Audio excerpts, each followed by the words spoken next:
सामाजिक कार्यकर्त्या अंजली दमानिया यांनी सुद्धा काही सवाल उपस्थित केले।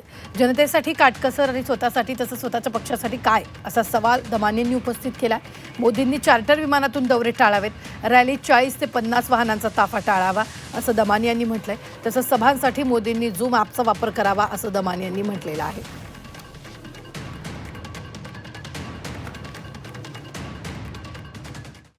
40-50 गाड्यांचा त्यांचा ताफा असतो, तर हे करणं कितपत योग्य आहे? इतकंच नाही तर ते आता शुक्रवारी स्वीडन, नॉर्वे, UAE, इटली अशा सगळ्या परदेश दौरा ते स्वतः करणार आहेत। तर मला हाच प्रश्न पडला एक सामान्य स्त्री म्हणून की बाबा हे योग्य आहे का? प्रॅक्टिस व्हॉट यू प्रीच हे खरं असायला नको का? आणि जर त्यांना तसं करायचं असेल तर त्यांनी तसं स्वतः वागवून दाखवावं, आपल्या नेत्यांना सांगावं की यापुढे तुम्ही असे दौरे बंद करा, चार्टर्ड फ्लाइट्स वापरू नका, तुम्ही सामान्य फ्लाइट्सनी जात जा, अगदी जेव्हा फारच गरज असेल तेव्हा वापरत जा। पण तसं होताना दिसत नाही। जनतेला मात्र सगळे सल्ले दिले जातात।